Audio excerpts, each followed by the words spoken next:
I said not bad. Oh, okay. While I'm setting up, because if we could do that, I'm gonna change the new characters' uh, portraits in OST as you guys kind of talk. I'll set up the new ones. As I'm doing that, you guys can feel free to kind of resolve the RP chat because we're pretty much picking up from where we last left off. But you guys don't need a review. You defeated Baba Lizaga, you set our house on fire, and the rest was kind of in RP chat. I'm sure everybody was involved and read it. If you guys want to take a moment to kind of RP among yourselves and pick up from where you last off, I'll be listening, see if I can answer any questions along the way. Yeah, there we are. I think So I'm everybody. basically. Oh, go ahead. Go for it.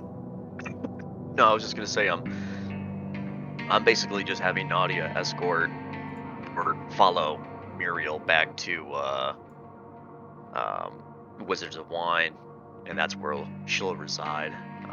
She's gonna take all of her equipment with her. She's definitely not gonna part with the Gulthias route, and she's definitely gonna hold on to the Orb of Stormlight. The sword, she could maybe be persuaded to part with it, but that depends if anyone wants it or anything.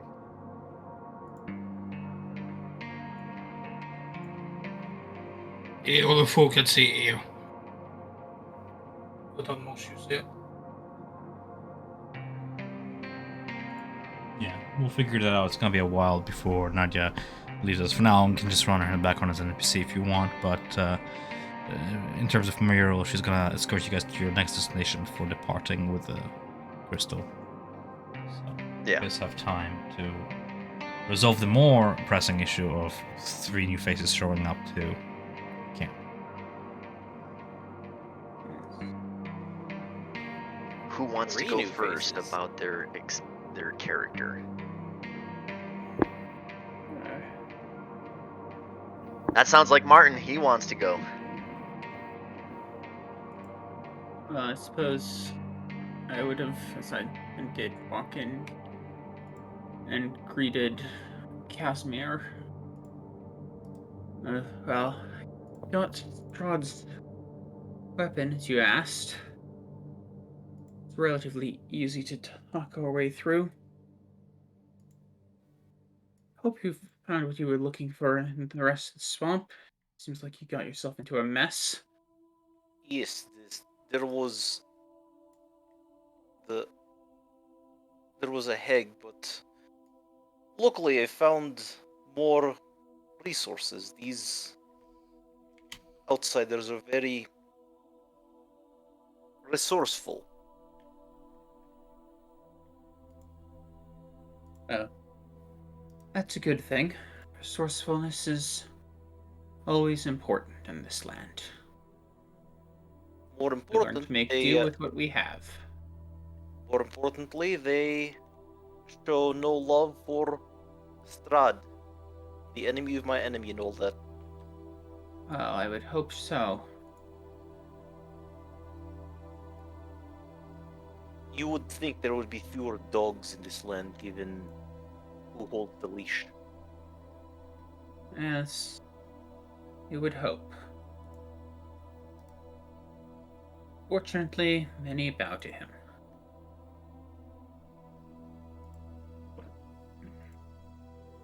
And from the back, you'd probably hear a voice come, I guess, over by the trees. And, excuse me. These are ones here to be trusted, and you can vouch for them. If you want to do your party mates a favor, you can describe what your character kind of looks like. What did he see coming out of the tree line? So his name is Zavik. He stands at himself 7. by name? Yeah. Yeah. I'm just really quickly describing him. He's about 7'6", about 311 pounds or so. Parts of his body are like very athletic, very toned, while some of his other body extremities, arms and legs or whatever, there's portions of them that seem to be malformed, very lacking in the muscle department, or just looked like as if they were like very deeply like a burn kind of victim, how sometimes their skin will look with parts of their muscle underneath missing. Long brown hair, beard, and everything. Been underground for a bit. His right face seems to kind of hang a little bit lower due to his malform. And then he's just a big old dude. And he's a furball. You would know that.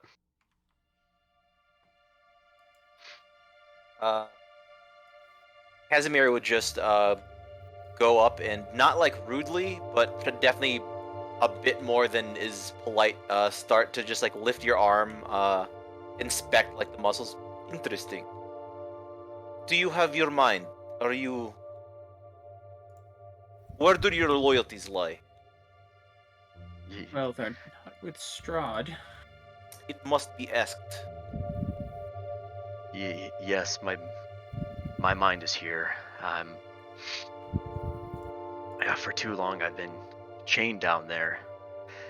But if it's what I seek is retribution. Casimir just a slight grin goes across his face.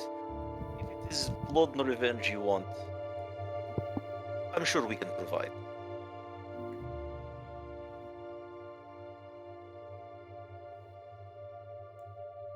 And Casimir would just keep inspecting. He would like, if you let him, he'd lift your lips up and like inspect your teeth and just take note. Yeah, I would fully allow you to. If you recoil or stop him, you know, like if you like you change your posture, he'll stop. But you know, he's just like, interesting,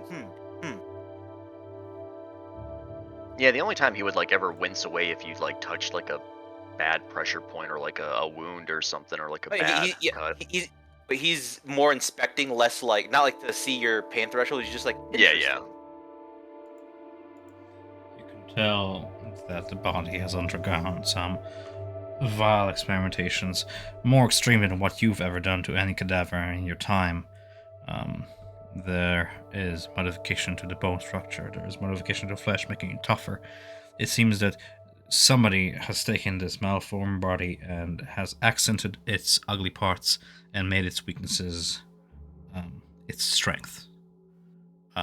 All the while not caring for aesthetic, cosmetic, or that kind of improvement, more focusing on just brawn. Yes. Fine specimen. What is? You just ask you outright, Zavik. So what is your purpose, or what was your purpose? Why have they done this specifically?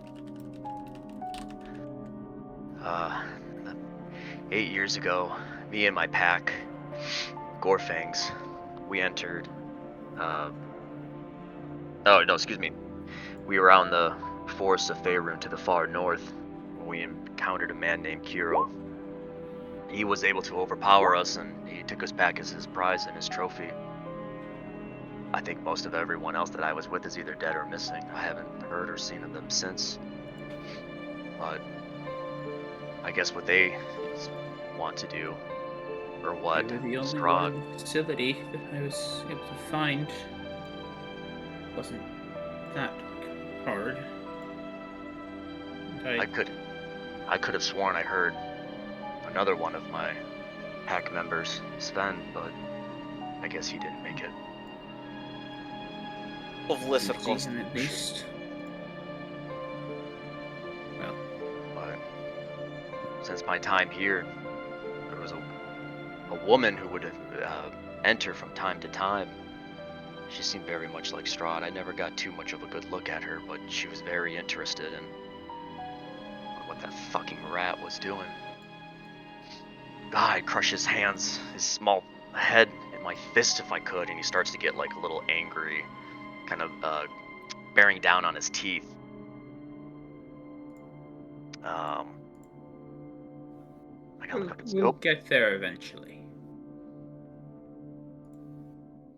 It is unfortunate, Ramirez Zavik, that you arrived when you did. Your assistance could have been very useful in. And he just points, at the house and at the body that Ramirez already cut out, The cut the heart heart out of. of. Yeah. Oh, Yes. Well, had I known you were going to jump into danger, I would have tried to get here sooner. I do not jump into danger. Danger finds us, as you know. It lurks behind every shadow. Unfortunately, Yes. Milos here was uh, momentarily dispatched. With that, I'd walk back over. I'd walk over to the two zombies and look them over and go. Still working with these two. They are our people. Yes. And then he would look over at Zavik. Kirill, you say? He points at these two met an unfortunate end not too long ago. Ramirez, you probably remember just seeing Yeah. Milos and Yep. before they are what they are, and there were rumors that some outsiders took care of that pack. So unfortunately, I do not think your revenge can be against the beasts. And then he would just casually look over at Brandar and Ea. You there? Are you the outsiders responsible for culling the werewolves? We heard rumors of outsiders being responsible for it, but every time I Yeah. find outsiders, they tend to just be corpses, and useless ones at that. I wasn't part of that group. She was. And yeah. But I wasn't. But I hate to break up your little family reunion here, but who the fuck are all of you? Oh, where And are my just while he's manners? that, he's got his helmet off, you can see his face, he's got the helmet off. He's just smoking his pipe while he's basically gathering mason tools right now. He's just like, who the fuck are you? Oh, where are my manners? My name is Casimir. Sure about that? You don't seem sure. You sure about that? I was gonna be like, No, which as which soon as I identity am tried I to- taking on today? as soon as I introduced myself, all of my browsers crashed. It was eerie. As soon as I said Casimir, all of my browsers just crashed simultaneously. Right. Clearly his name has so much power that I cannot. You're like Voldemort. You can't pronounce it without things dying. I just need to get the vodka out. Yeah. Every time you speak your name, there's like a distant thunder and lightning.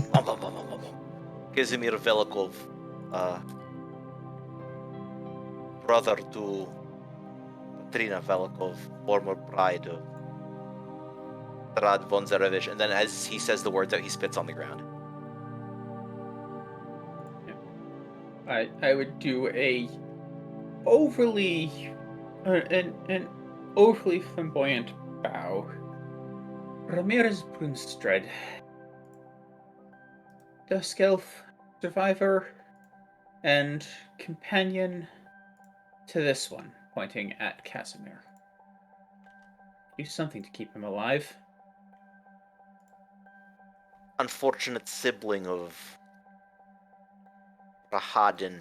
And then as he says the words out, again he spits on the ground. Yeah, I was going to ask, I thought you were going to be like one of these bastards or something, I don't know.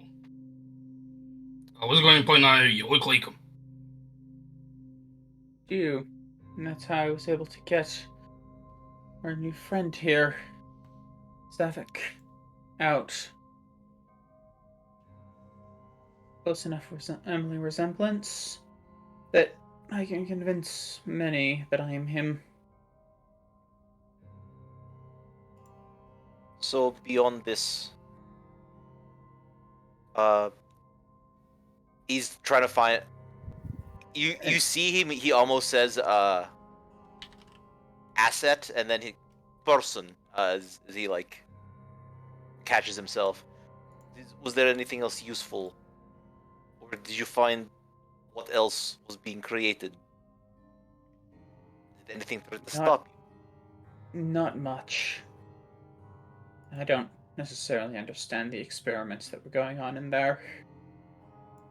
Seemed like they were trying to enhance him. Although, Oh. why you would treat someone that you're trying to turn into a asset of yours that way, I don't quite know. It seems like a very good way to cause resentment. Ramirez, do not forget, I initially attempted to resurrect you so I could kill you in front of your brother. Or I thought I failed, and I realized I did not, but you should not be where you are. Yes. And you know as well as I do that that wouldn't work. If it's answers you seek, I'll try to answer the best as much as I can. But you would find more with the rat, Grenwy. He was the one who was mostly in charge. He was the one who pumped all the toxins inside.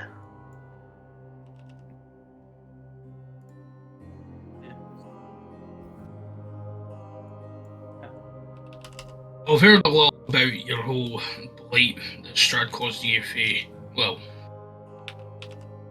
most of them have kind of snuffed it now, sadly, but I know part of your blight, what's happening to you. Sorry about that, but I'm afraid I'm just gonna have to say, I'm gonna find it hard to trust you. Because I don't know you. You just came out of the woods, out of nowhere. Yes.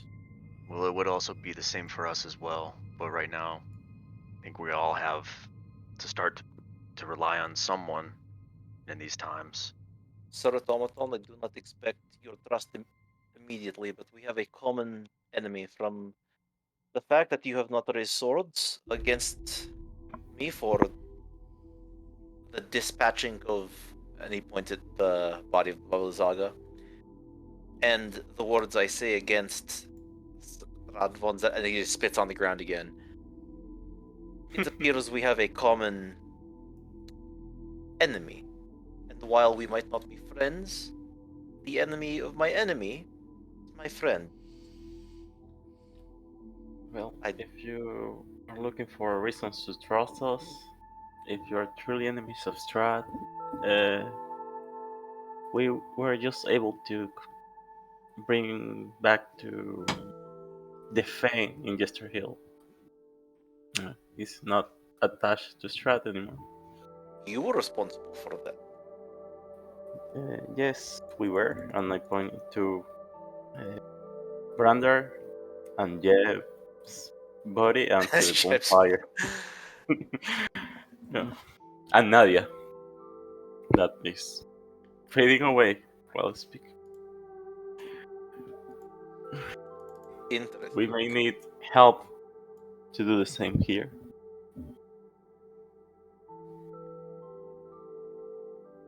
I also hear from the lesser rats that there was someone who had liberated the Yester Hill. Many of their whispers found their way into my chambers. But you were also responsible for that. The blight. Yes. But we can only hope that what's happening there just spreads over the rest of the forest. With that, time will tell. And then with that, he puts his two hands on his legs, and because he's sitting down on like the bark of a tree or whatever that's kind of just there, and he'll stand up. And then if it was the two of, or if it was you guys, excuse me, if it was your group who was the ones who liberated the land from that blight, then you have my respect then. Too long as nature has taken its course and not been able to too long has nature not been able to take its course, it seems, here in this land.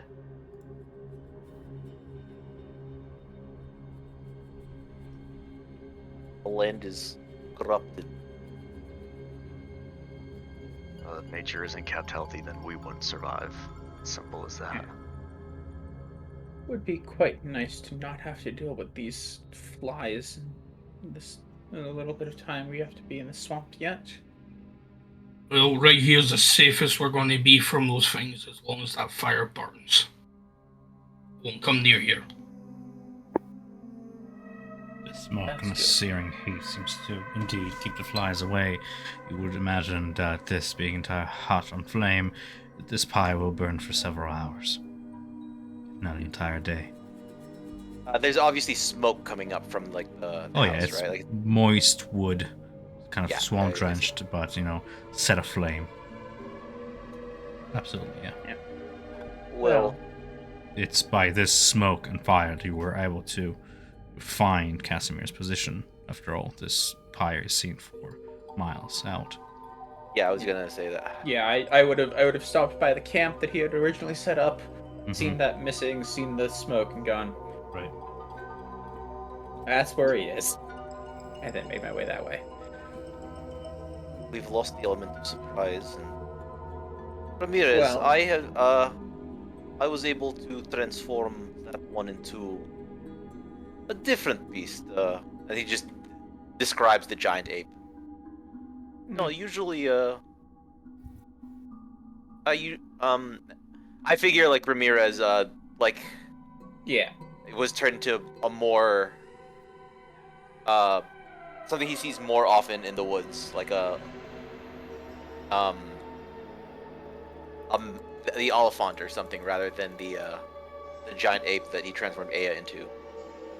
I Yeah. wonder, and then he just looks over at Zavik. I wonder what lies beneath your flesh that can be brought out. Yes. Zavik, for a moment you ponder if you just jumped out of one frying pan into the other. Yeah. Honestly, with that actually being said, he would put one hand along his like waistband, kind of close to where his axe is, and he would say, "If you want to know, then come find out." No. You are. I do not have much talent in manipulating, at least permanently, living flesh. As interested as I am as what beats inside that chest of yours, you seem more useful living. Yes, Mia, let's try not to alienate the new allies. Besides, you have that heart to examine and play with for now. Who's holding on to the heart? I think I would have it in my hand when I Right. gave it The to entire time, as I just mentioned now. before, Muriel would follow you with her gaze, never letting you walk out of her sight with that heart in your hand, untrusting. The heart itself looks like so. It is a dark object, kind of seeping with mud like blood, and it's still beating in the elf's grasp. I Interesting. would try crushing it a little bit in my hand to see if I can It's hold meat in your back hands. eating it all. Has give. If you apply enough force, your fingers pierce through it, it feels like. Okay. I will not go enough to pierce through. I'll hand it to Casimir. This seems to be more your wheelhouse than mine. Just don't destroy the thing. No, We may need it alive. there is too much to learn and it is too precious to just be carried. Vratislav, come here. And the zombie walks over. He takes out a dagger, cuts his chest open, just plops it inside his... He doesn't like attach it to anything, he just plops it inside his chest. Just body purse. Yeah. Smuggle- It's a heart. smuggle You can't this. possi- just tossing it inside the zombie's chest cavity. It's being kept there now. Vratislav is wearing armor, my friend. Oh yeah. Oh. Does he have like a door that you open? No, that's true. He would just he would ask Ramirez, help me remove Vratislav's chain. I think it would be safest in his chest. Yeah, well, let's just hope it doesn't like connect to his chest and turn into fucking a new baba. I just assume put it in a bag and hold it there. No sense in potentially mixing it with. I will just say, once Brandar has the mason tools, he just starts bringing down the skull and looks at Muros, get your ravens ready. And then he does look to the others. I'm sorry, but this may take a while, so get comfortable.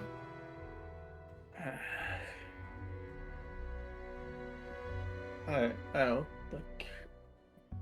How are you breaking it down? You basically saw it. Using masonry smashing tools. it. He's okay. Cool. You can go ahead and make me a roll with them using. I would allow you to. You can use intelligence if you're trying to kind of use your knowledge of dragon anatomy to get the pieces that are more unhinged out of there easier, or dexterity if you just want to see how good your sleight of hand is with all this. Choose either. No, that was bad. It will pretty much determine how long this whole monumental task will take. The skull itself weighing more than 2,000 pounds. Did you already explain the plan to the team, by the way? I think that Essentially, go for it. Yeah, we did an RPG, but he just basically said, our ravens are going to carry us back to the winery, and I'm going to mend it once we get back there. This is the only way I can get this thing out of here.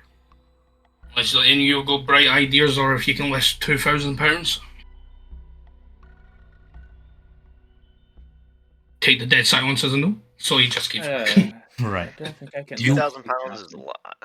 You begin the process as you start chipping into it.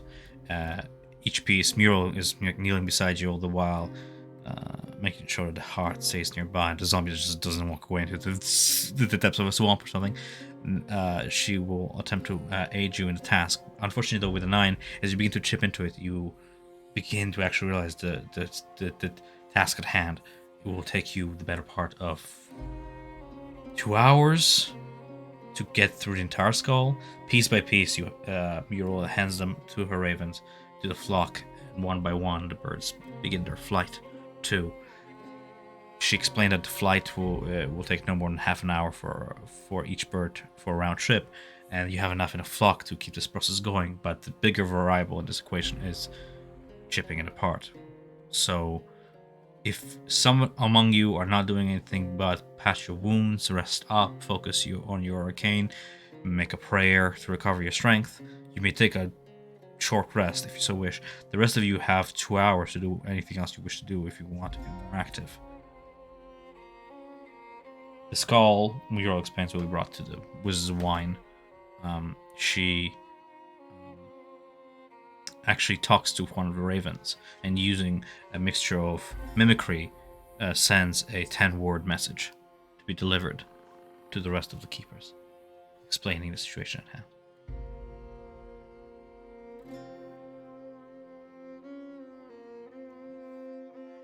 So that's that about the skull. You find that under your masonry tool, under the hammer and chip, it is resistant. You actually have to bludgeon it quite hard to get through to the bone. Even at its age, it's not brittle enough to come apart easily. 2 hours later, you find the last of the pieces within the muck, making sure you don't leave any behind. Hoping. Yeah, and he would have said to you, even if it's the case, you can maybe carry some back. Not if it cuts down time. Yeah, sure. You know what? I'm gonna consider she can carry maybe in her were raven form, carrying. Oh, we say she's not gonna fly because that's too. high profile. Yeah, going on foot back to the Wizard's Wine by road with Nadia, helping as well. It's gonna take a couple 100 pounds off the bone if they carry it with them.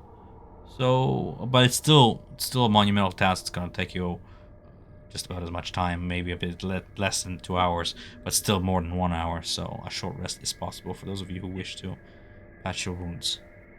So I have Forward a time is question. Mhm. Can I use Smith's tools to try and help break this down? They're more for metal work, but I would assume I have a hammer and some type of breaks in there. If Brander will take your help, sure. I was gonna Yeah, say, would a I'll pull out a sledgehammer help? It, Uh, no I'll pull out slide. the hammer and Yeah. break. Yeah, try These not used to repair metal try in the not to past. shatter. Yeah, you basically look at them and just say try not to shatter it, because Mm-hmm. more splints and bones, the harder it's going to be to find them. Yeah, you're trying Yeah. to recover as much of it and keep it as whole as possible. If you use Yeah. a sledgehammer, for example, you might just powder it and it's gonna get Yeah. lost in a stream. Versus like a chisel that pretty much you work along the bone and you recover a piece and you know it's all there. You know, a smash from a sledgehammer will just send pieces shrapneling out and you might lose them. This is just like your Yeah. gut feeling. Yeah, so I would be doing that to help out if Brenda would allow. There's something very delicate about the way Brander goes on about this, kind of with your insight into the order. You're very I would imagine you're. Correct me if I'm wrong. Yeah. You're very respectable about this whole process. Taking a sledgehammer to it is kind of barbaric, if you will, up to par. But yes, for the sake of expediency, an hour, 2 hours, it's done. You maybe it will take you an hour and a half, and then it take a half an hour just making sure no pieces are lost in the stream. Mural helps, and she will inform you that I intend to venture to wherever it is your next destination is, assist as I can, and then venture east to recover my things. Back to the winery with, you can see the bones she's carrying with her. I'll need to put this in a pack of some sort and remain discreet on the road. If I'm traveling with your companion here, we'll have to be even more discreet. Yeah. 1 second. I think I've still got it. Yes. Sure, I had something. Aside from that, you would also remember from last session, you were a little bit tired, so I'll remind again. You did loot the chest within the hut, kind of tanking the damage from the trap that was laid upon it. Lots of coins, gemstones, the oil of sharpness that you identified, the 2 spell scrolls you identified, the sling bullets, a set of pipes that you still not sure what they are, and the stone of luck, which is on your person. So if you wish to divvy those objects up now, will be probably the time. Yeah, so and you also have to spend one. Yeah, so you would. Did you all see the items, or do you need me to explain them? I saw the other. Casimir would request the Black Pearl. Oh, yeah. From I've not split them up. Yeah, he would just hand them the black pearl. Yeah, I'll remember. He can just mark off one of the gemstones. I remember what the rest of them are. Nick actually put it in his notes. Yeah, I have it pulled up right now. Just remember what your character knows is what your character knows, but it's fine to take out of character notes if it ever becomes relevant. I'm saying, like, Nadia perhaps would have seen it, but, like, Javik was not there when the chest was opened. Right. Yeah. Even so, I wouldn't even try to lay claim to anything. Cool. Yeah, for this stony good luck, who would get more benefit out of it? He explains what it does, and it's just basically a. I have the handout Yeah. for it, so let me just open that. Yeah, I've got it here. You want to just show it to them? Yeah, that's what I'm saying. There you go. Yeah. +1 to all ability checks and saving throws. Requires attunement. Pretty good. Yep.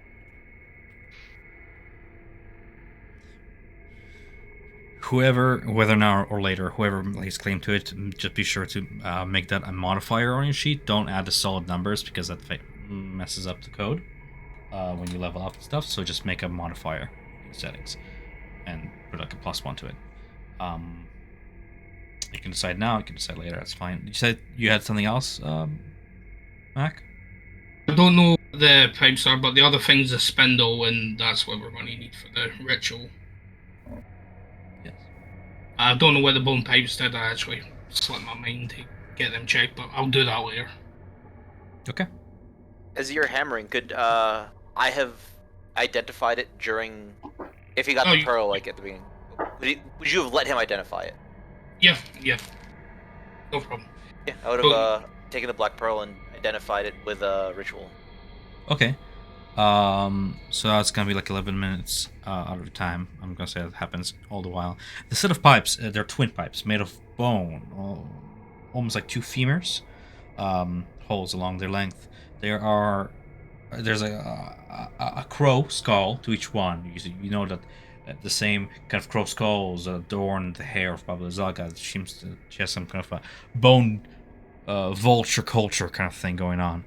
The two skulls have lights in their sockets and they glow supernaturally. As you identify it, I will go ahead and show it to you. Are you gonna explain to the rest of the group? Can I just show it to the rest of the group as well? Yeah, he would. He's trying to not hide anything. Sure. Trying to... I know like critical role. Sometimes just like he'll give them like a note and then like they'll describe it on their own volition. But if we're not having any party secrets, they are pipes of haunting. Ooh. Not party secrets with this thing. Not yet. Not yet, anyways. Mm-hmm. Surprisingly, does not require attunement. You must be proficient with wind. Yeah, you have to be proficient. True. Well, we never know. Here's the thing Can with anyone proficiencies. play instruments? Yeah, so that's the first question. Judging by the sounds, nobody's proficient. I'm proficient with a lute, because I picked that. A lute is not a wind instrument. A lute is like a guitar. Say. But that being said, you can gain proficiency to get training with somebody who knows wind instruments. So it's not the end of the world if your character does not know it. It requires a little, training with the instrument over time, preferably with an instructor. So, but that's that. It would have been cool if somebody rolled a bard or something, or somebody proficient with that instrument. That's okay. That's the item. I'm just gonna read through it real quick. You guys can go ahead and keep role playing if you want. And that's still pretty cool to have. Would you have brought up the spindle as well, Brandar? Yeah, he would explain it. And the Muriel would have said as well that we require the spindle to be used in the ritual when he says, I've got that here. And he just points to his baggy holding.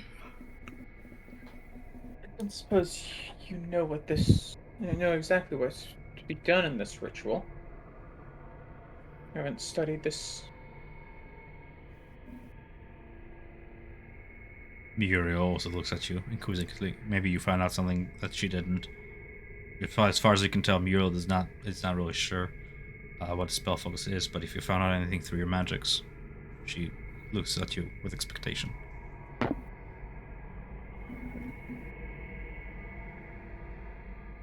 I'm guessing you're reviewing RP chat. I'm just looking for the spindle and the... I can give you the long and short of it if you can't find it. Yeah, sure. Essentially, it's spell focus for the ritual. Even with your spell casting, you know that it's only one part of two. When you handle it in your hands, even though you're not tuned to it, it reacts to your touch. It seems to take light, wisps of arcane from the weave, and as the spindle does, kind of entwine them into a thread. But the thread keeps on going out of it, and kind of dissipates as if waiting to be stored in some sort of a vessel. You know that the shuttle of this weaving mechanism is missing. Without it, you're not too sure what purpose it serves. You would know that Baba Lysaga, just from kind of investigative evidence, there was like a piece of hair on it, so she kept it like as a hairpin. You saw there's blood kicking it, like years of blood, layers upon layers. You can scrape off with your nails. You just give it a smell. It's that gamey goat-like smell. So maybe it was used for like sacrifice or like some blood magic. You're not sure. And then you would guess that if she did use it for anything, it would probably be for like stitching and weaving things together. Perhaps that's what gave her scarecrow construct's life. That's not beyond the realm of possibilities, especially you being artificer and knowing how constructs are built. And perhaps, up to your character, holding a certain respect to this woman, this spellcaster who was capable of such magics. At least some respect in that regard. Aside from that, I don't think I shared anything else in RP chat because it is, again, part of 2. Yeah, so we've got one part of it, so the heart isn't the second part of the spindle part. Hearts. If I got that right. Yeah, the heart's not a shuttle for the spindle. Well, I suppose given that looks like it has smells like it has goat's blood. Turn to Aya. Where'd you find that one? I'm pointing at the goat next to Aya. Lisega was dragging it through the swamp. I just pick it up. She has a place where she gathers food just to the south. Well, I suppose if we're looking for the shuttle that goes with that spindle, that's probably as good a spot to look as any. And it should be... Well, actually, she gives both Aya and Muriel, gives both Aya and Brandar a look of, you recognize it's just kind of like she's awaiting a nod of, do you trust these people? Before she kind of goes on to speak. He just kind of like whispers. He just got it right now. And if it's just for now. Right. Well, the heart is the first part. Slay the defiler of the swamp and present her blasphemous heart at the Weaver's shrine. The spindle, I was hoping to recover, but I was captured. The shuttle, well, that's in my possession, or rather was. It's buried in the circle. I managed to recover it from where it was kept.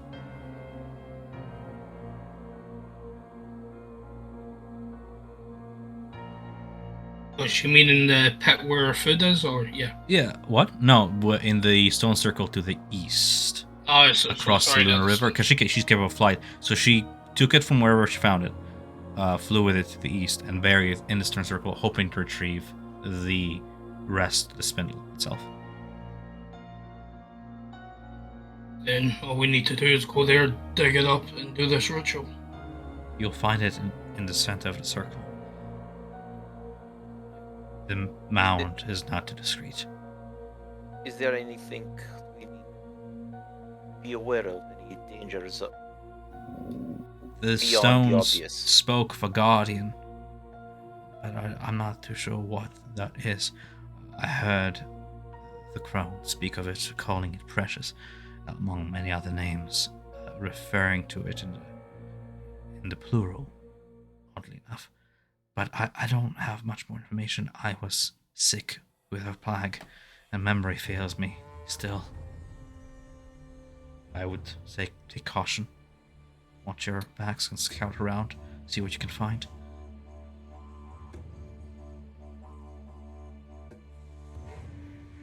Oh. Suppose it's probably a reasonable thing. Well, yeah, so basically once the skull and everything's done, Brando's just like, I'm ready to move whenever.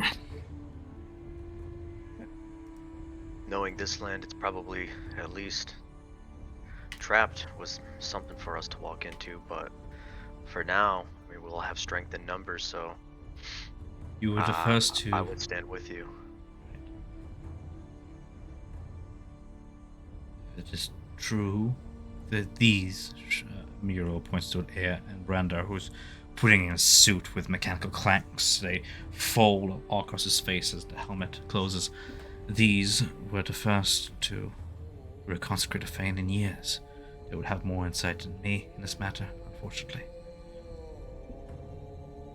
And if no insight. Well then, it's more than most of us. All I have is rumors. Just Okay, we don't have but to like what's- RP it. Just you just ask how did you consecrate the tree in Yestam Hill?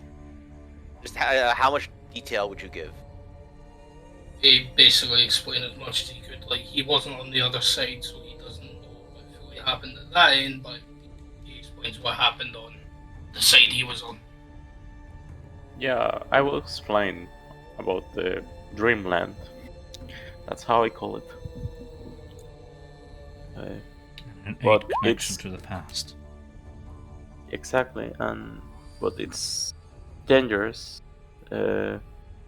We were inside, me and Keahi, and the connection got cut.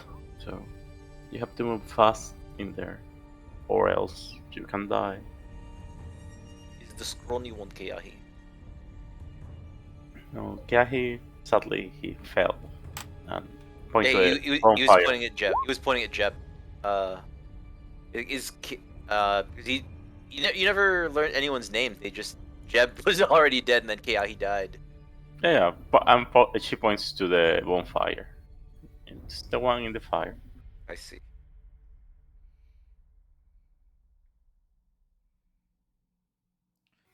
Moriuro will take her last moments here to kind of pay respect to the fallen heroes, both Jeb and Gahi and his flames. For the sake of expediency, if unless you want to do anything else with Nadia at this point, I will just say that Nadia comes with Muriel, escorts you wherever it is that you head out next before departing. Just making sure that you don't want to do anything last minute.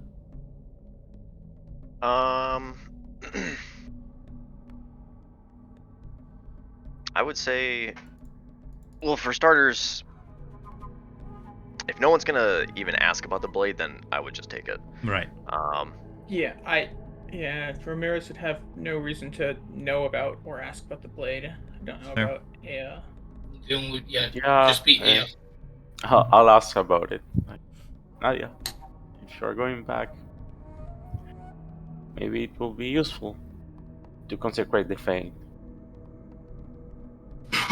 Will you let it to have it for a while? She would put one hand on it, and since she never really used it, she would give look over at you, a small nod, and it seems like it would be in better hands if it was given to someone who could properly wield it. I'm not too fond of such things, but I hope it serves you well in everything that you guys plan to do. I'm sorry, but after this, I don't feel like I'm up for this right now. I have a lot of training to undergo and really try to mentally hone my capabilities. But I'll be thinking of you and praying for you back at the Wizards of Wine, so I'm sure we'll cross paths again. And as she does, she takes the belt or the however it was tied on, undoes it, wraps it around the sheath, and we'll hand it over to you. Does it become a different weapon in Zavik's hands, or is it permanently a short sword? It remains a short sword. Okay, I didn't know if it was like a wielder. I was giving it to Aya. As But if far anyone as, wants to as hold far on as you to it. can, as you absorb a grasp it, you can tell that. Well, obviously it remains a short sword, and this tiefling is incapable of changing its shape by will. The moment that Nadia lets go of the blade, its spark and glow kind of grows muted. Yep, it requires attunement. Mm, And then, other question: out of who is actually holding the moon blade that Jeb had? The moon touch blade. Because I that's a gave Lily's sword. I didn't gave have a moon. Jeb the moonlit Yeah, dagger. yeah. Oh, Moon touch the moon blade is what it's blade. called, but yeah, it's a dagger. because that's a glowy sword. Oh no. I think I didn't pick it up. I thought it was just a silver dagger. Well, Nadia has it then. Wait, hold on. Because that's the one I threw at I threw it at If you say crocodile, I'm gonna cry. no. I never had that dagger. Oh, I think okay, maybe the You gave me a The silver art. dagger back on the werewolf fight, but I never got because on my sheet all he has is Okay. non-magical weapons, so I never got So, it. summary is that that blade is lost. No, I think I may have just said something wrong. I received that back in the death Your house. spouse. It Yeah. was moon touch. It did have the glow to it and everything, and I think it was also silvered as well. I probably just didn't convey that when I handed it I'm over. gonna be a gentle guy and say that one of you guys has it, and one of you guys can hand it off to somebody who's in this party currently for the sake of time. In future, please remember who has what. I have it in my hip. Okay. If you want Ramirez, just ask for Ah, my eyes. Go on, sorry. it. I looked right into the lamp as I turned it on. I don't know why I did that. I'm fine without it, at least. But I just wanted to make sure we knew who had it because it's Cool. a magical weapon. And I was vaguely under the impression that Jeb had it. No, And so I wanted to make sure that that was. It is not a magical resolved. weapon, by the way. It isn't. No, it just No, it sheds just light. has just the moon touch property. Ah. with Okay. the only silver dagger I got was during the werewolf fight, and he threw that into I keep wanting to say Brandar, and I might be wrong, actually. yeah. Let me look it up. No, I- moonblades are magical. They are magical? Yeah. Yes. It doesn't say Yeah, that. I'm it's gonna add it to common. the item description for sure, but Yeah, it's a common magical item, so it's one of the primarily for RP. Other thing, we should probably relabel the figurine of wondrous power because we don't actually have that anymore. That is now that's for me to Air manage Control. as a DM. You guys go ahead with the adventure, please. Not gonna spend an hour micromanaging Yeah. it. Sorry. Well, Hey, we should probably get going. We're gonna have to deal with flies or what. yeah, still dilly-dallying around here, and let's just go. Yeah. I'm also assuming the party took Jeb's ring. Yeah. We took. oh, I took that. I just took it right off his fingers. Right. He was- Oh, he that's put- right. That's right. He You put did. both of it on. He put both of it on.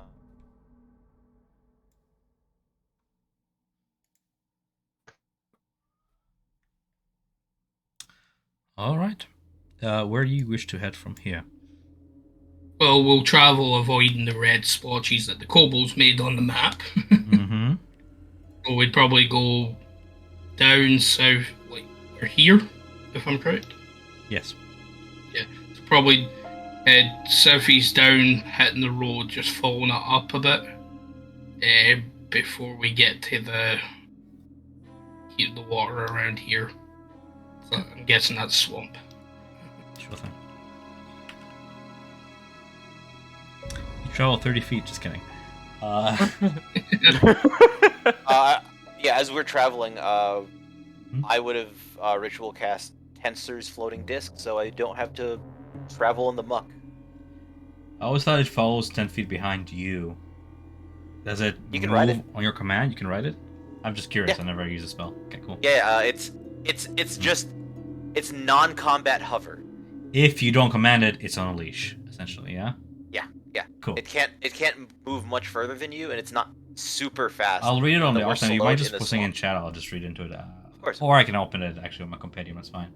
But as you trudge through knee-high waters and rummage through muck and rotten furnishings, kind of trying to avoid the deeper spots, you kind of walk by several more of those ruined cottages, separated by the low stone walls, until you reach the short stretch of dirt road that has remained intact, and follow toward the sound of the rushing of the lunar river.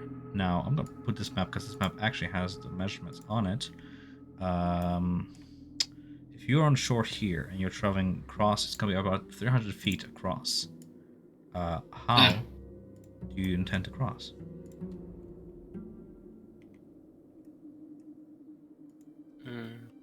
How deep does it? Is water so murky you can't see the bottom? I'm guessing. It's not stagnant water. It's actually rushing by, flowing from south to north, toward the greater lake. It's not. You can see the bottom near the shore, but it's getting deeper and deeper. At least 10, 15, 20 feet. Is Muriel still with us? Muriel has walked with you with Nadia to the shore. Yes. Just kind of like you flew over this. Did you see any shorter obstacles? I didn't dredge the water. I flew above it. Obstacles? She asks. Well, like I don't know, like a bridge further up the river, or like smaller path that we can take instead of. Well, she points southward where the river does kind of. It's pretty consistent, sort of width. And if you look at the map, you can even see from here, from where you stand. Yeah. To the south, the river does kind of split off into sections. But even then, you're kind of like trudging through 100 feet and 200 feet. Further north, she would know that the river kind of maintains, and if anything, it widens as it kind of assembles. You more. say 200 feet, right? Like the river. 300. 300. 300 feet, yes. It's not. Well, Casimir, can your disc get over that? I think it can. Because it 100 pounds more follows weight. it. The disc is immobile while you're within 20 feet of it. If you move more than 20 feet away from it, the disc follows you, so it remains 20 feet from you. Yeah. Can't it's cross got an an- elevation change, 10 feet or more. Yeah, can't. Given how deep the water is, I'm sure it doesn't like go over water. It goes over like relatively even ground. Okay. Or even if it can, it'll eventually just sink if the Yeah, water's 10 above feet deeper. above the ground, not above liquids. Otherwise, yeah, it'll exactly. supersede like spells like water walk and stuff. Yep. Yeah. We can swim across. I can make it so we cannot drown, but I do not want to see what is below the surface. Well, How fast is the water rushing? It's not approaching a waterfall per se, but it's moving. You would guess that if you were to swim across, kind of dragging, you would end up drifting a little bit. Not all the way to the river and gone, but you would end up drifting for sure. Yeah. About maybe Well. 100 miles from where you start, kind of drifting sideways. If you were just kind of gaze how the water flows. 100 miles? Sorry, Miles 100 or feet. meters? Feet. I was about to say, like, holy shit. But out of this Yeah. companion into the mist. I'll Wait. jump in that river. We That's got one back way you to- get out of Barovia. Yes, we're now out of Barovia. Thank you very much. Are there like any trees nearby that we could like cut down to help cross over? Yeah. There are several swamp trees, but and you can take time to cut them down. Yes. Cannot answer the third part of the question because you can certainly try. Most of the trees here are about 10 to 20 feet high. They're made from hardy bark that is sustained by the swamp, and the arcane mirage that has been cast by Baba Zaga, that it does not dissipate. So a little out of character here in our information, but it's lush growth, not like Yeah. dead. Cutting down trees. I'm not a forester, but I would say it will take you like half an hour if you have tools to do so. I mean, I have an axe. I have a sledgehammer. I can just bash it. Just I can just play bash it. Minecraft. It's also like waterlogged wood, which is very hard to cut down compared to like. I have a feeling like my players are more foresters than me in this. Yeah. It's not Are you trying to Not like build a necessarily log raft to just kind of Not hold a on raft, to? just to like lay it across from one end to another, and then you just One end of like, the across it. river to another? That's How 300 how far feet. did you say? 300 feet. Oh, 300 okay. feet. I was like, 30 that's where I was getting my stories. numbers. Like Yeah. like a small Yeah. skyscraper worth. Well, Big tree. Yeah. I heard Yeah. someone say like 10 or 15 feet, and I was just like, No. oh, it's 300. easy. 300. Okay. If it's 10 or 15 feet, we can like risk swimming that. Yeah. If it's That's 300 feet, that's gator territory. yeah. Well, I suppose.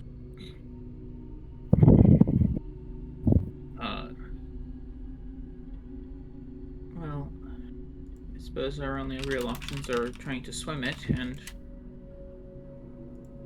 or building a raft of some sort. If we do swim it, I suggest tying ourselves together. That way we don't go and get lost. I don't think we have. I don't necessarily want to spend the full time to make the raft, though. It would be That'll be- dangerous for the dwarf and the tiefling to swim across in their armor. I'm gonna say this. This is a very common misconception. You can actually swim in full metal armor. You can. It's very difficult. I agree. Yeah, that's what I'm saying. Like, But you it's not can do it. impossible. Yeah. You're I talking know a about lot of real DMs who life, like right? make players like sink to the bottom. Like, no, players still have swim speed. It's just Yeah. like disadvantage and all that jazz. Well, I will look for a. I'll spend a minute or two looking for a more dead tree that would be easier to knock down, and just get a single log that we can try and see if that floats, and use that as a makeshift kick raft. Tom, I was gonna ask you. Yes. Did the armor got a part of the HP back, or it's still on 15? It's mended. I can't tell you HP because Okay. you can't even know. But it's been mended. It doesn't feel heavy and sluggish anymore. It's as free movement as when you first donned it. It's Okay. like Brender has restored it to full function at least. Are you talking about your durability on your sheet? Is that why you're asking me? Yes, that's why. Do me a favor. When you're asking questions, just like ask me the direct question because I'm not sure. Sometimes I'm like, why is he asking me this?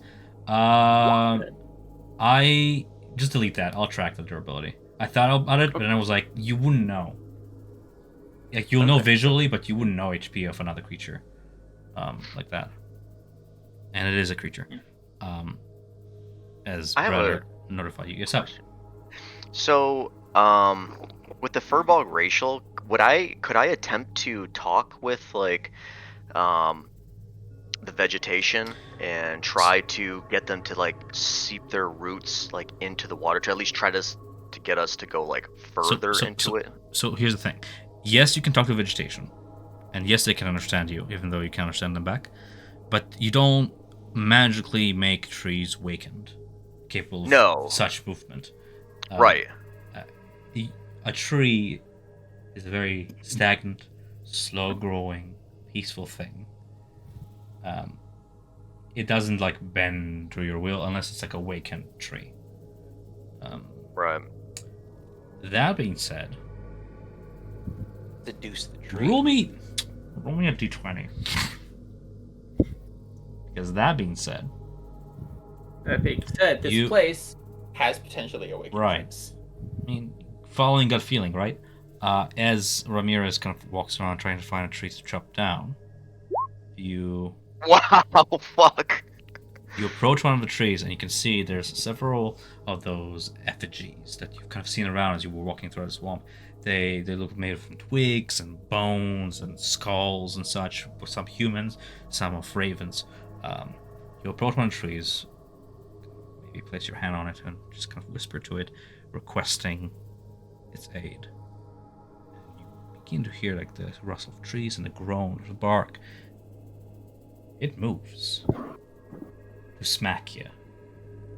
Nice. Nice. These trees are still under Bubba Zaga's command. I'm gonna look up how much awakened tree smacks for. But now you know. can't- There are awakened trees here. They're still under their original It's command. they smack for a lot, if I remember. No. correctly. They do. Not You- tree you- ant. You can't buy that loyalty either.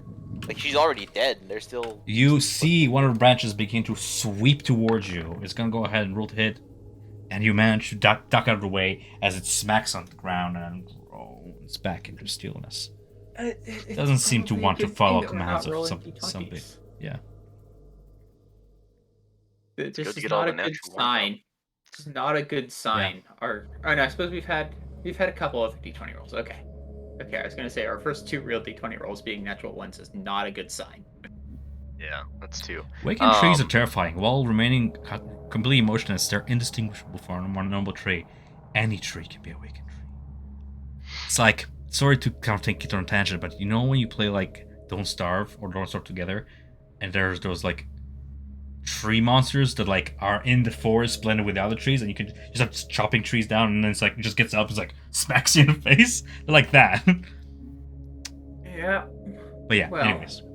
Well, with that happening, then Mhm. I would recoil away from it. Take out the axe real fast, rather than just kind of let out like a bestial, like kind of like a half grunt, half roar. And turning to the others with a bit of frustration. It seems as if they're still under their loyalty to their witch of the bog. Unfortunately, they're not willing to aid us. I'm sorry I couldn't do more.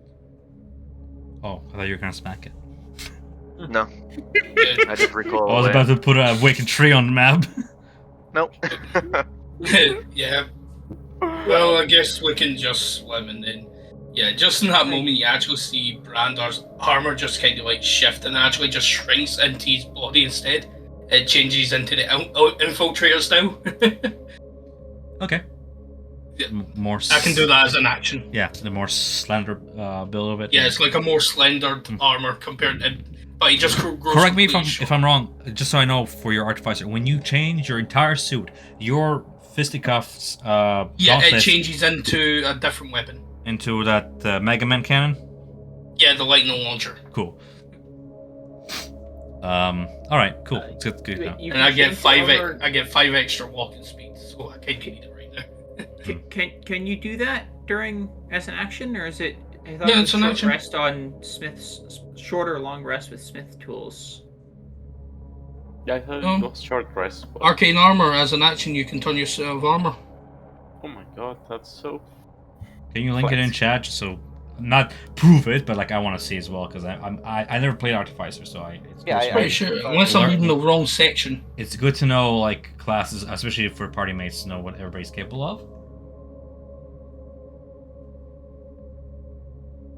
Right. So I was reading arcane armor. I was reading Which the is wrong what? one. Like what's arcane You can armor? don and doff it as an action. So, like, you can Iron Man your way out of it. Yes, exactly. Yeah. Okay, so Instead of, like, 12 unfortunately, minutes. you stay in your gauntlet suit unless you want to take.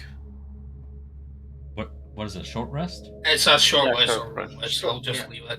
So it just stays in It these will only cost you time, as I said before. In retrospect, that bonfire, that's a zone of safety as long as that hut is burning. And even looking back from now, you can see it's still burning. And if you ever see a house burn, those fuckers burn for hours. So. So if you want to just pay time, you can. Also, I'm gonna say this because I didn't see you heal up. Yeah, I was actually going to ask you. I just actually noticed my character sheet. Do you remember what my health was before? What do you mean before?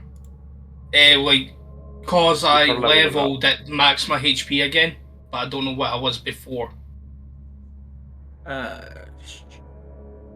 Oh, I see what. But you took a short rest. Would you not have spent the rest of your hit dice? Would I have been able to?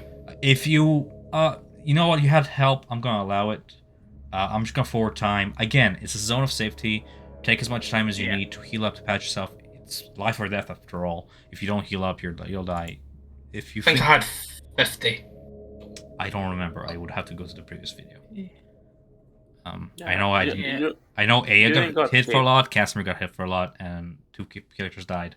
I don't think you got hit for a lot. I think you got bludgeoned once by the roots. Yeah, I don't. It's very unfortunate that Rule 20 does that. I don't know why it heals you to full whenever you level up. It's a very weird feature. I guess it's just the code. There we go. That should be enough to get me a max. Cool. Well, if you changed your armor and we're back here, if I didn't see a tree that looked easy to almost push over. You just absorb one of the trees that are like, oh, this one is suitable, almost smack your companion in the face. You would probably guess the rest of the trees are along the same line. You can try and kill one. One. Yeah, no, that worked. Oh god, it's gonna have to. 1 second, I need to throw my token on the world for a second. Sure. There you go. That would have happened during the short rest. Please note it is 6 friendly creatures, so if you are not considered, if you do not consider Amira as friendly, you will not get her hit points, unfortunately. You're a sketch, man. I can only inspire. I can only inspire leadership. I can only inspire people if they at least somewhat like me. Yeah, I think you did that before you even explained who you were. And Brander was just kind of like, "Who the fuck are you?" So it wouldn't have affected him. I'm just. And again, just so I'm learning people as they come in. Inspiring leader, you can use it as much as you want. It's just that a creature can only benefit from it once per long rest. Correct. So you can keep on spieling your like, I am the best, your new leader, unlimited, and okay. So that theoretically, can you just go through the entire Vallaki and just be like inspiring everybody? Yes. Let's go to. I get 6 people for 10 minutes. 6 people for 10 minutes, and it lasts until they finish a short, or it lasts until I believe they finish a long rest. A long rest, yeah. Fair enough. So. Cool. Until it's finished a short or long rest. I knew a dungeon master who also he made it 10 players instead of whatever it is now, and he made it so every single one of them receives an inspiration die, and I was like, that is ridiculous. Inspiring leader is good on its already. own, and then he's like, I'm giving all of them inspiration dice. I'm like, it's your table, but that's insane. Yeah. So. Yeah, no, if I don't see a tree that looks like I could just push it over and have it fall down, I'd go, well... Like a rotten dead one? Yeah. 1 second. Yeah. Something like that. Like a little 10-foot shrub, maybe? Rule? No, unfortunately, I don't like that. Most of the trees here are magically enhanced. Yeah. So with that, I'd tie a rope to myself and hand it to Zavek. Do me a favor, hold on to this for a second, and I'm gonna go swim out to 50 feet into the river. Sink or swim? I'm gonna sink and walk along the bottom, holding my breath. You don't have breath. Wait. I know. No, I'm thinking about vampires. Never mind. Vampires don't breathe. Vampires don't need something else. I remember not yet. Vampires need to sleep. What vampires? You have some undead nature, don't you? Correct me if I'm wrong. Yep. I don't need to breathe. You don't need to breathe. Hence, So I'm correct. Hence I'm walking along the bottom, trying to. You dive down, eventually manage to find bottom, and you grab onto whatever little growth is there to kind of maintain yourself. Excuse me. Oh god. Yeah, that's the worst when like you feel a sneeze coming as you're talking. It's like, oh, I need to finish the sentence. But yeah, sure, 50 feet, and then you Javik feel the rope grow taut. Yeah. And I'd basically be, as I'm doing that, I'm looking around to see is there anybody that I run into in there, like the crocodile or the other. Disadvantageous perception as you're trying to squint around this murky water. It is hard to hear as well because of the flow of the water. You're whispering the rules, by the way. Oh, did damn roll it. A 21 yeah. And 20, taking a 20. There are several dark shapes swimming. Some of them about, I don't know, like 3 to 4 feet in length. You try and avoid them, and you can see that there are several fish of that size. I'm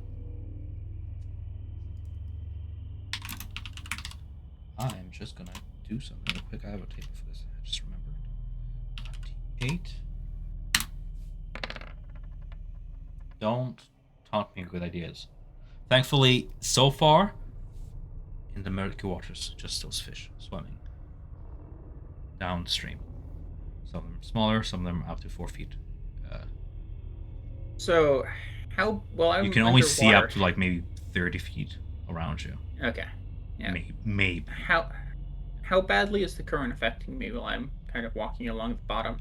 It grows taut, and if you don't grab onto the bottom to anchor yourself, you begin drifting down the stream up northward. And if you do Okay. so, whoever is holding up the rope would see it kind of bobbing in that direction. About 20 feet every like so many seconds. Yeah. It's taking I you. will. Yeah, I will make my way back over to the shore. Go, well, there are some fairly large fish down there, but I didn't see anything else. Visibility is rather poor.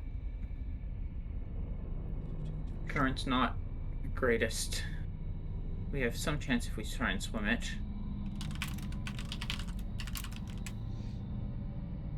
Let's try to stick together, in case Yeah. anyone needs help. Yeah. Yeah, it sounds like a plan. I don't think we want to try and chop down one of these trees to build a raft of some sort. At this point, I think we just need to get swimming. Yep. Unless, I'm not sure. Muriel, do you have the strength to take us over one by one? I don't think all of you. She looks toward the more hefty of you. If you take your weight, which is like 100+ pounds plus your gear, your armor and stuff, that's gonna be around 250, 350 pounds. She's not capable of lifting all that. In the magic bag that you carry, Brender, does anyone fit? Say that again? Does anyone fit in your bag of holding? Do you fit in your bag of I holding? don't think folk can go into it. That I mean, you can there's just try, no but I air. can't guarantee you'll come back. There's just no air in a bag of holding. There's 5 minutes of air in a bag of. Medium creatures Oh. can squeeze into Yeah. spaces for small creatures. A small creature is like a child. It's. There's 5 minutes of non renewable air. More importantly, so like well, once you, that 5 you have to minutes open is the gone, bag it's to gone. renew it and such. Yeah. No, you can't. Okay. It says it's 5 minutes of. Okay. There's 5 minutes of air in a bag of holding, and Mhm. you can't like throw air in a bag. It's why I think they like made it that way. Fair enough. I'll only welcome that. I don't know if you run a bit way above your head, open. I think you can get air in there. Well, Now with all the I objects suppose. you already have in there as well, they are also taking up space. So I'm doing math here, Yeah. and I'm just doing cubic feet here, and Like the weight of a cubic foot of air is so minuscule. It's like impossible to store air unless you have like a compressor, which does things. Unless you had like gust of wind or something to like force I'm not even air touching in that there. point because then I'm just giving you an item to like you can stay there forever. It's like why Exactly, even have that's a coin? That's why I always thought like the 5 minutes is you get one cheese and then no more cheese. Well, unless you're Cheese. me. I mean, there's still plenty of cheese with the bag of holding, but no like. Yeah. Well, I suppose we should probably tie ourselves together and try and swim. Yep. Should it would be every as you gather us up, I can ensure that we will at least not drown as we are there. It is a long swim, and I do not wish to find myself below the surface, unable to come back and unable to breathe. So give Sounds me like some a good time. plan. I like that. As you guys are tying up, I ritual cast So- water breathing on all of us. Don't ask me how I know this, but usually to tie off limbs, you need about 10 feet of rope. And with 50 feet, I would say you have enough for 2, maybe 3 people. I have rope. Yeah, that's what I figured. I'm sitting on 150 feet of rope. Right. I bought 3 ropes. Sure, don't worry. I'm just saying in future, But yes. you know why I even mention things. You have infinite food, you have infinite rope, that's fine. Yeah. I don't even know if Brander's keeping track of ammo anymore. I don't check, so nothing matters. Yes. No, that's okay. I have a question though, Stop. because I have a larger build, Mhm. how do I determine my carry weight for a large creature? I can look up those rules. They're in the... It's a large creature is 30 instead of 15. Oh, okay. That's what I was just curious. Okay. Yes. Because let me see then. Because I was gonna say I would act as an anchor. You And be you able to count help. as a large creature. For the sake of this, because you're a large creature, if you want to be in the lead, I won't make you roll with disadvantage. I'll just make you roll a normal athletics roll as you're kind of acting as not so much an anchor because you're all are going to drift, but as I actually don't even know what you're trying to achieve by tying everybody together. I suppose if somebody begins drowning, you can always kind of act together Yeah. and pull, but you're in water, so all you're doing is kind of like pulling yourself down with them. If you had somebody at ground, that would work. But once you're in the water, you would know that you're all attached like beads. Yeah, I'm just kind of picturing the back person or the front person getting taken by a If you had gear like and some the sort rest of us a going, motor or a rocket at the front pulling you all together, I would understand. Yeah. But if you're thinking because your size is large and you're capable of carrying like 2-3 people, sure. But the entire party? The Yeah. rationale behind tying together is exactly what Brander just mentioned. We don't want the back person to get snatched when we're gonna be unable to clearly see. Let us just I just say we could just walk across the bottom, Yes. weigh ourselves down. It is far safer than, and hopefully we will make less commotion slowly walking rather than swimming on the surface. How do you expect that us walk through there? Wearing heavy armor, if you don't do any attempt to tread water, you sink. Water breathing. Okay, got it. Sorry. Yeah, I'm gonna drown if I do that. Yeah, perfect. Yeah. Quickly, Dampier, bite everybody. Just give him the thing. Yes. It's a ritual. I genuinely thought it was like a leveled spell, but no, it's a ritual. It is a level spell, but it's also a ritual, yeah. It being a ritual means I don't expend a spell slot, nor do I have to have it prepared. I like it how if you use material components, it's just casting and walking to a bunch of reeds nearby and just like taking them off and like make sure they're hollow. It's like, breathe through this now. It works. Just trust me. Just Yeah. Okay. I was gonna say if we stay at the bottom, we won't be able to see, but it's like either situation you're gonna be at a disadvantage with some. you'll be able to see Yeah. with a source of light, but if you have nothing, it's into murky darkness. Yeah. I have nothing. I don't have dark vision. I'll take lead. I have can- vision. Yeah, if you want, I can be right behind then. Sure. So what's the I'll marching jump order here? second or third. Okay.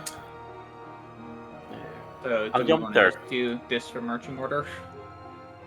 I can be Yeah, I'll second. go second, I guess.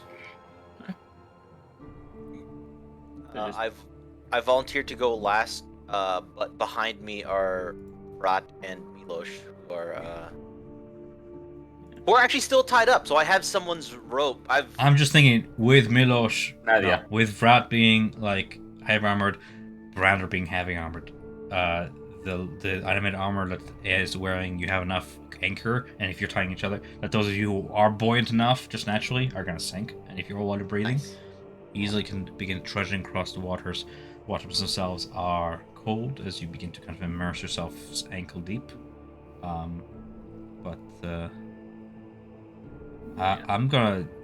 was gonna have a skill challenge, but that's a pretty sound plan to cross the river.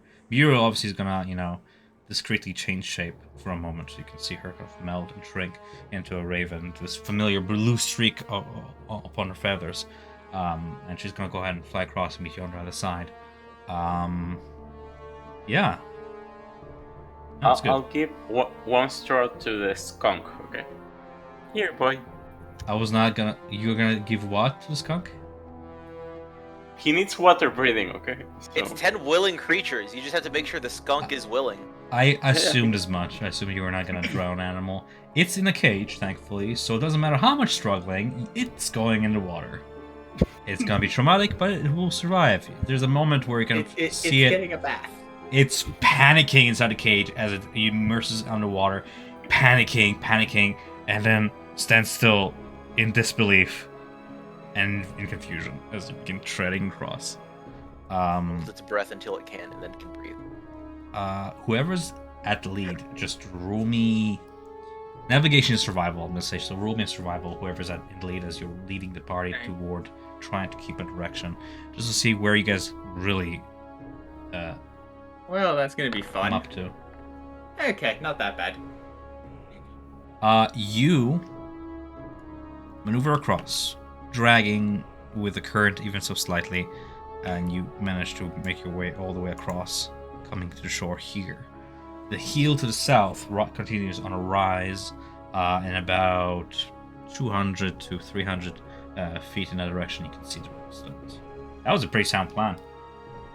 Good stuff. It would smell like swamp water. Yeah. I think the party deserves inspiration after this solid plan. I will spend a little bit of time reading out my. I'll tell you what. I'll give Casimir my inspiration shaman. for the water breathing idea, and Casimir can give that inspiration if he doesn't feel like he deserves it, because you can just give each other's inspiration as appropriate. Otherwise, I'm giving everybody inspiration, and it's like I know better than the other DM who does it. I was joking, but thank you if you get to customer. It was a good idea. I'm impressed. So, kind of looking at a direction. I'm guessing just head there because there's no reason for you to head anywhere else, right? Well, after a minute or two of wringing out clothing and the Taking like, your greaves and kind of shaking them from all Yeah. the green moss and mud. Yes. Yes. Let me After s- that, Yeah. well, we should get moving onwards. Deal with this Fane. Strike a blow. Just give me a moment. You guys are approaching from the north. So party. You know, seeing that you guys have made it through, I'm gonna say at this point, Muriel will lead you as far as to the stones. She will show you where she buried, the near another rock. She buried the rest of the shuttle. I'll describe it in a second. But then she's gonna take her leave with Seed because she is not confident in her abilities to face off anything, and she doesn't want to die for nothing. Anybody object? Or not me. It's also like a Nope. low key, for my own sanity. Oh yeah. There is no more need for any death. You have done enough. Get back to safety. We shall reconvene after we have taken care of the Fane. Right. Yes, tell your folk about what these folks did. Oh, they'll hear about it. Okay. So, just make sure that you guys all have vision, because it is the same tokens, I believe. I think I can see the entire map. That's fine. I'm not hiding anything. You see before you a dozen moss-covered mahirs form a near-perfect circle in the spongy earth. These weathered stones range in height from 15 to 18 feet each. A couple of them lean inwards as if to share some great secret with their inscrutable neighbors. The ground within the mahirs is filled with a similar circle of flat, unmarked stones tiled across the soil like a featureless gray mosaic. There's a 3-foot wide patch of earth It lies at the center of the circle of tiles, which Muriel drew your attention to. Clusters of frond-bearing flowers with triads of angular white petals sprout from around each Mahir's base. And Brender, kind of from having investigated Spindle, you can tell that these flowers are kind of similar to the three-petaled flower on the spindle itself. At the center of the stone ring is a stone altar with a basin. The aesthetic is familiar. The entire ring is surrounded by a moat of greenish water. The moat is shallow, about ankle to knee height, and you can see several lily petals kind of floating upon its surface. There's fireflies flying around as you take in your surroundings.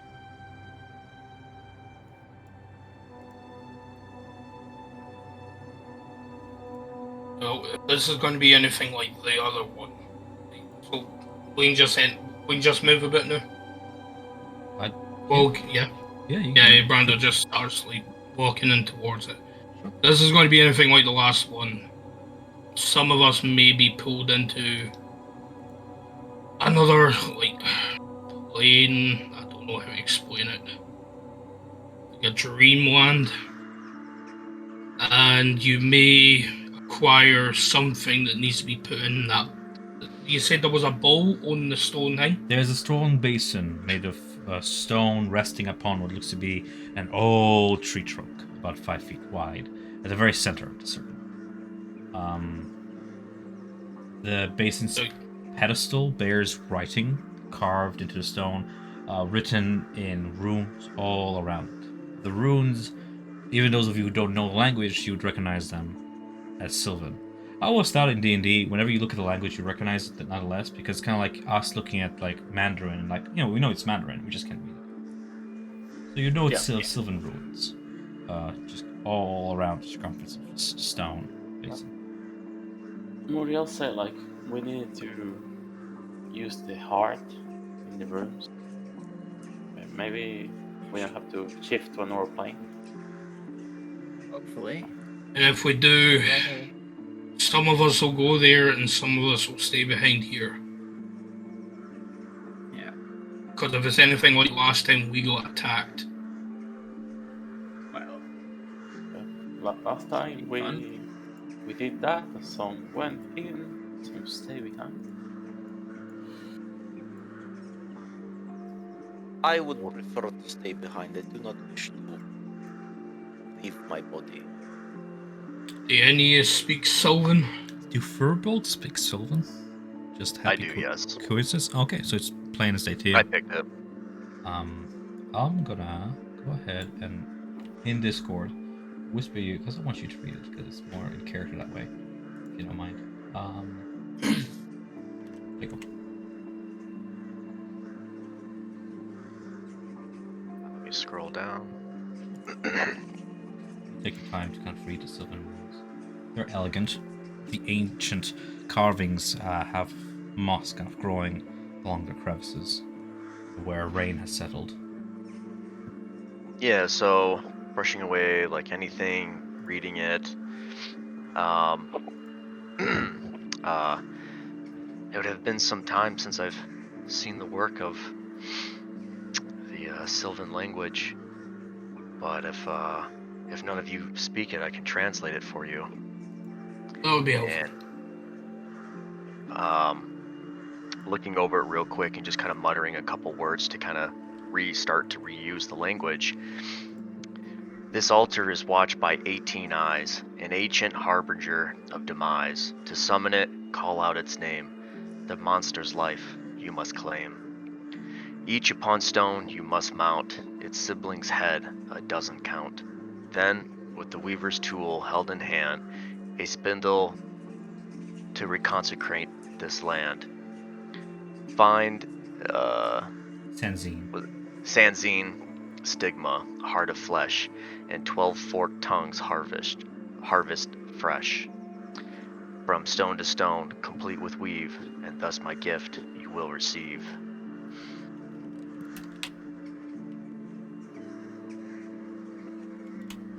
If First things first, we'll need to dig up that spindle.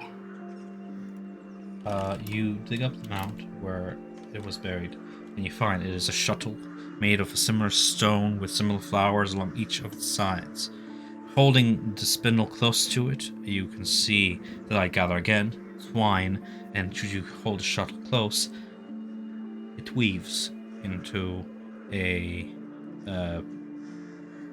bolt, elongated bolt. Yes, please. Thanks. Elongated bolt of glowing thread, and the thread becomes material.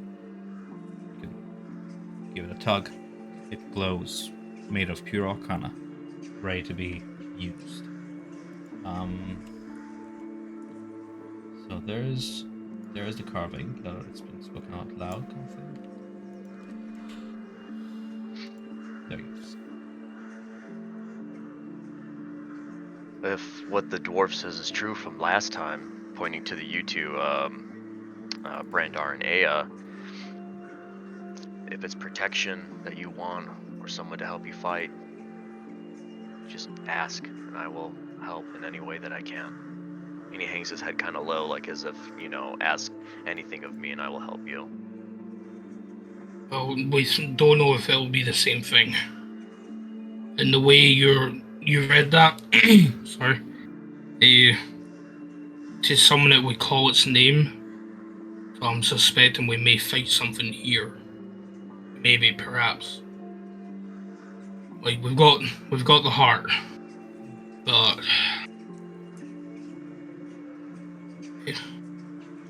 Well, like the ancient harbinger of demise. Do you think that means her? He's not going to say the name, but he's just going to say her, just in case. possibly. One thing, looking at that spindle now producing that string, we Martin, you cut off there a little bit. do you think we can weave that stones now before we summon it? Yeah. Does anyone want to do that? Well, I can if no one else wants to. I I can would- help you on that. Casimir volunteers. I would like to see how this item just pulls on the weave. I will Yeah. leave Well, it around. you'll give me it back when you're done. Sure. He pauses for a moment and then just says,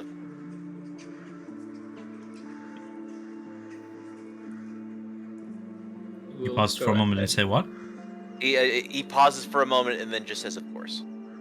Okay. Like he momentarily hesitates. Yeah. Among our spellcasters, I'm just curious, what's your Arcana scores? Because there's such a thing as passive Arcana, and you might notice something upon the air here. Obviously, there's plus 7.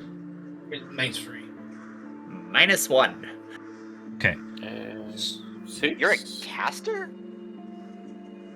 He's a hexblade. Hex- Oh, right. I keep forgetting. We'll get to it. I do not I'm know, gonna say for a second, as Casimir, as you're holding, especially attuned to this item in your hand, a veil gets lifted. You see shimmering shapes upon some of the smaller stones in the inner circle, upon the blank mosaic, and several shapes on some of the larger stones throughout. They look like runes, but blurred a little bit, as it become more focused as you approach with the weave. But there's something else, something sinister. You step onto the soil within the Mahir and feel an uncomfortable prickling on the back of your neck. You can appreciate the feeling, being a necromancer. The space within the circle you stand is desecrated ground. This area is. There is powerful magic at work here. This ground is desecrated. That means that your two companions have advantage on our attack rolls. Ace. Interesting. Alright, cool. Really? The necromantic energies of Barovia itself seep out into the circle, this corrupted ground, and empower your some semblance of your magic. That's how that works, I guess. Yeah. You see Casimir just deep and across his face as Bratislav and Milos stand up more straight, and no longer punch and move with like an awkward, unsteady gait. There is something here that would be unpleasant once you release it. I suggest, and then he points at all of the runes and carvings. We should guard ourselves because if I feel its force here, there's something else that must draw its power likewise as well. I'm glad you're picking up on what I'm throwing there. What is it you want? Sorry, before I interrupt you, what was it that you want to do with Spindle on the shuttle? He just looks at it, inspects it, and he was already going to like. He's very interested in being able to make the weave material, and so he's just like, as he's doing, he's just taking very close attention to if he can see the point at which the weave becomes material, how much it resists him as he like weaves it. Yeah, the very tip of the needle-like object in your hand, the spindle, takes light essence, motes, wisps of light that you can tell is like arcana materializing from the weave. And just like a spindle does, it weaves those little wisps into a single strand that then becomes within the shuttle a bolt of cloth. And as you kind of move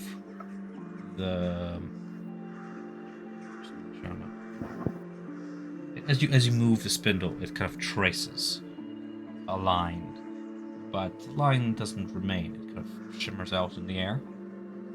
It needs to connect with the rest of the weave in this area, a specific spot. Yep. He asks if everyone is ready for him to begin the weaving. Well, we better get the heart out of the chest of your body there. Bratislav, step forward. And he steps forward almost in like a militaristic march forward. Opens him. Asks for help taking the armor off. Opens him up. Puts. Takes it out. Nothing seems to disturb you in those 10 minutes. Out of curiosity, as he takes the heart out, he sews just by happenstance. You know how he's probably sewed his friends shut his wound just so they're not like pouring out. He just as a whim sews the wound that he cut open to put the heart in shut. Does it stay shut? It does. The weave, the thread, acts as a material. Thread, I said it. And the spindle's needle does work through their flesh. You would imagine if you did this to a living person, this would be extremely painful. But the corpse does not react. And yeah, it stays shut. And you can see the stitchings sort of remain there. It's cross. I'm going to give you the benefit of not rolling. I should have made you roll medicine, that's fine. See how good of a surgeon you are. You know what? Roll me medicine to see how good of a job you did. That's fine. He doesn't care as much. Because, let's see how good you are at administering first aid here. I'm just curious. To see nothing much happens. He's a zombie. It's not professional work, but it does. The wound gets stitched shut and remains so. Yeah, I'm not a doctor. Well, I could be. Interesting. And it seems that the spool is infinite. You use the thread, and the spool just does that. Keeps on drawing from the power, especially around the circle. You can see from 12 8 here is the arcane rivers intertwine into the tip of the needle. As he does so, he's just obviously I don't expect anything mechanical. He's just breathing in this desecrated ground, and just absorbing, feeling his energies and abilities resonate with the area. He's just taking it all in. almost enjoying the work. He knows something bad is probably going to happen, but he's enjoying that, just how easy everything feels in this very moment. There's a certain measure of peace to it, indeed. Well, are you able to weave from stone to stone with that? Quite easily. If there is, it's almost as if the land is guiding my hand. Well, it's probably worth trying to do that before we summon it. If we can't get part of the ritual done ahead of time, it would be greatly beneficial, I think. No sense in Happily. trying to do it in the middle of Well, combat. You Happily sure we start. don't need these 12 for tongues first? Unless you stop him, he's started. Like, he's Okay. enjoying the work. So as you guys are conversing, So, I'm just gonna unless tell you you what stop happens here. The stone spindle begins to glow with a faint ethereal light that you kind of eyes half closed, let it guide your hand. It glimmers of fair radiance, beginning to gather this light about it, wisps of misty light pooled from each glimmer, collecting around this little central spike until it glows with strands of luminescent thread again. As quickly as it is created, the thread is spun through the air into the central cavity of the stone shuttle, vibrating with energy. And as soon as the shuttle is full of this radiant thread, a strand of light weaves deftly from its center and wraps tightly around your arm. It hums audibly, and it feels strangely and pleasantly warm. The strand continues weaving around your forearm like a snake, terminating at the top of your finger, where it hangs patiently for your response. As you trace your fingers through the air, it leaves this trail of shimmering green light in its wake. As you're carrying the shuttle toward one of the Mahirs, you notice several symbols upon the Mahirs themselves and upon the floor.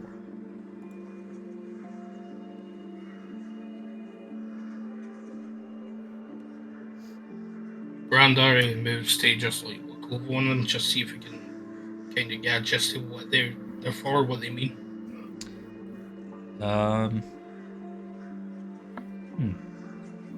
It is some primordial, ancient version, very close to giant or dwarvish runes. If you were to just kind of cross-reference your knowledge with these, you would be able to guess this is some sort of enumeration system. Beginning with the north stone, the northmost, they go from A to, B to C to D, E, F. If you're pinging, we're not seeing. Or at least I'm Oh, not seeing. I'm pinging Yeah, I'm on not the seeing it. on the. Okay, sorry. Once again. A, I see now. B, rune C, rune for D, rune for E, and rune for F.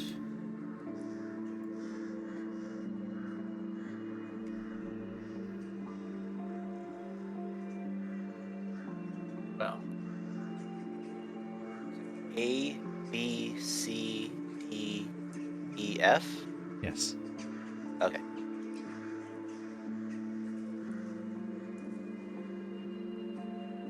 I'm assuming Brander realizes this information. Yeah. Yeah. Yeah. I probably would as well because I read giant. And If I were to like read actually draw giant this, magic. it would be shaped like this. So there's one. B. C. I'm just making sure I'm correct about this. D. E.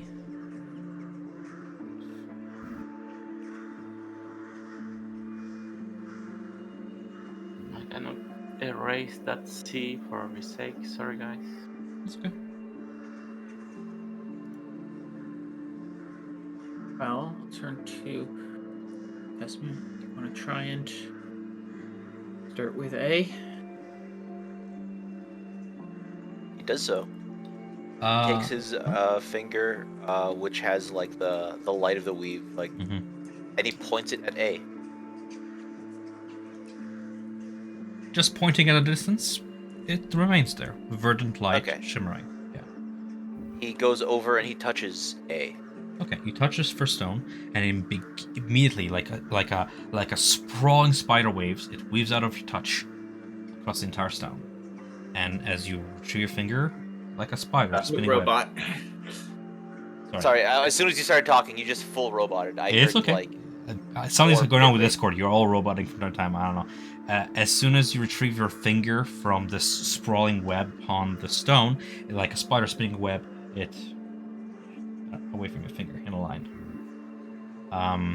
You note as the light continues to sprawl, it forms shapes, an image carved into the stone using light.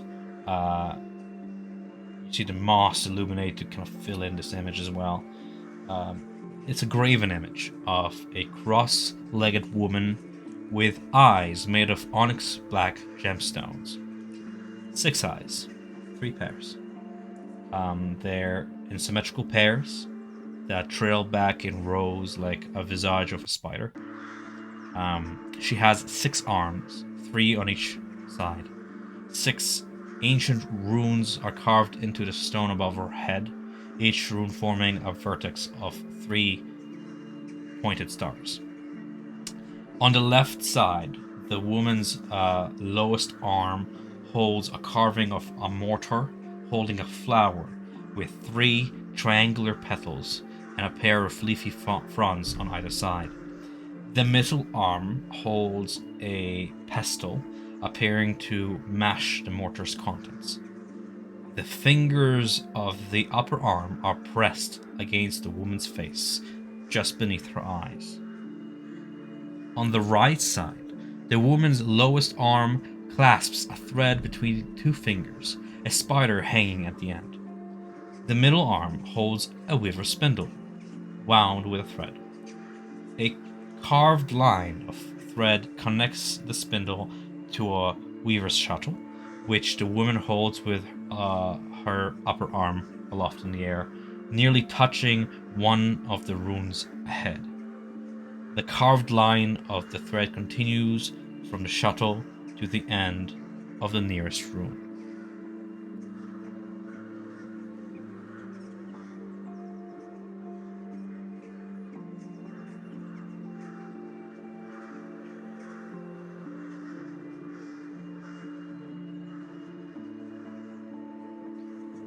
Just want me to post that as a text? Are you guys still there? Oh.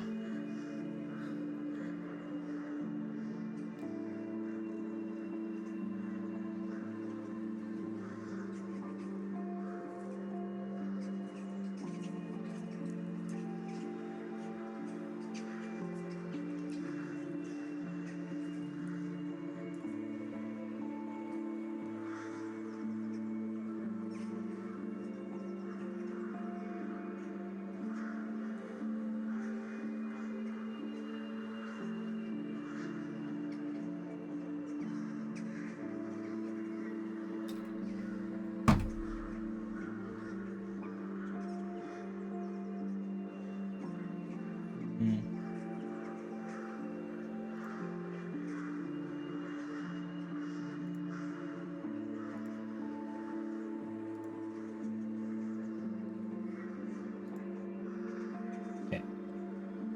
I'm gonna cut the recording here, and I'm gonna make a second video. I'm gonna fix this. I think my Discord cut off.